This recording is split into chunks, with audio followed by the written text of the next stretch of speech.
All right, Ben. Sorry you had to live through all that. Hopefully this will be a one take. One shot does it. And hopefully I'm in the frame because I don't even know that for sure. We're going to try it. Think back for a moment. Back to 1945. It was the end of one war and the beginning of another. This was different, though. It was a war of firsts. First in space, first in ice hockey, and first to break new ground. Despite many failed attempts, some of which ended tragically in 1945. I'm going to keep going because you might be able to piece this with other ones.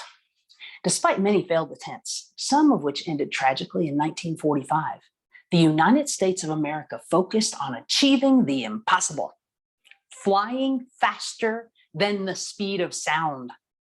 No vehicle had ever crossed this line. In fact, it seemed the closer anyone got, the more resistance they met. Many attempts ended in the plane literally shaking to pieces. How did we achieve such an endeavor back in 1945? By setting a goal that seemed impossible. We chose the date, October 14th, 1947 as the target.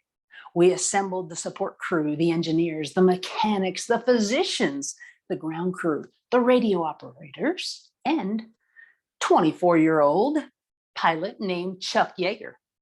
Not sure what you were doing at 24. I know I wasn't making history. Bell Aircraft Corporation built the X-1 rocket-powered plane.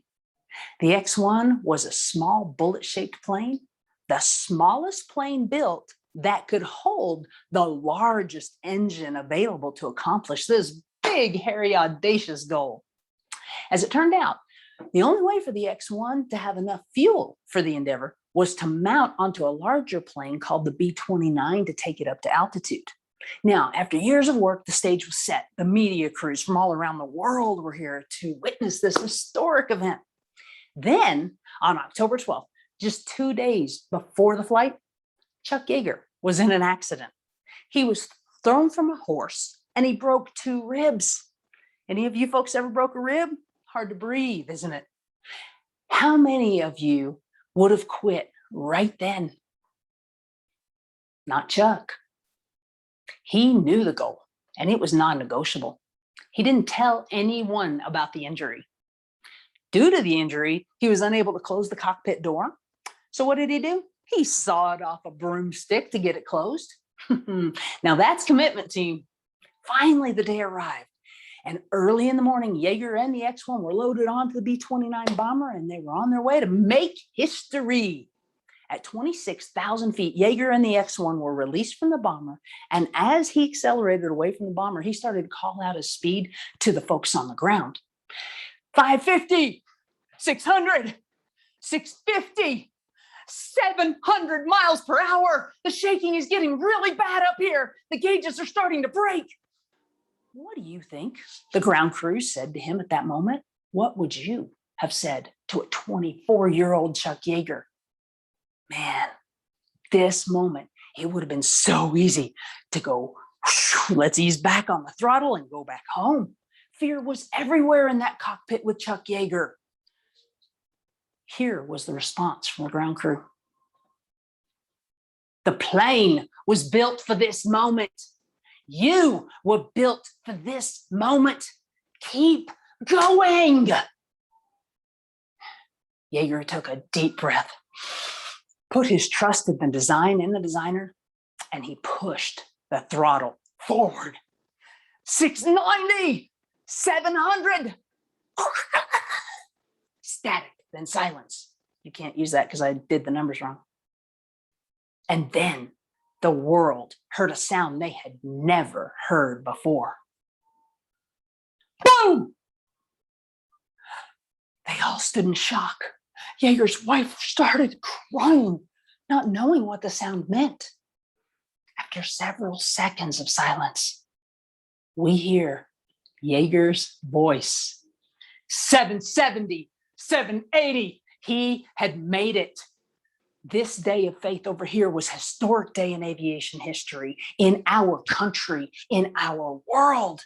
Yeager flew at Mach 1 for 7 minutes before returning. The interesting point is, on the other side of Mach 1, the flight was very smooth. What's the moral of the story? Team, no one succeeds alone. You will hit bumps. The gauges may even break. Can I remind you, you were built for this. Keep going. I know, guys, that opening up to a coach can be a daunting thought in your mind. And I know you've heard from lots and lots of people before I came along that have told you how much coaching impacted their lives. And I know that you see all these top producers sitting on the stage saying, I have 2 coaches, 3 coaches, 5 coaches. I understand it's a little scary thought, but just get out of your comfort zone. Your coach can help you bust right past that horrible shaky stuff that it just feels like everything's out of control. And they can say, it's really not. I've got you, that you're on the ground crew. Just keep moving forward. And with that relationship, you come out on the other side to where the flight is pretty smooth and life is really much better. So give it a shot.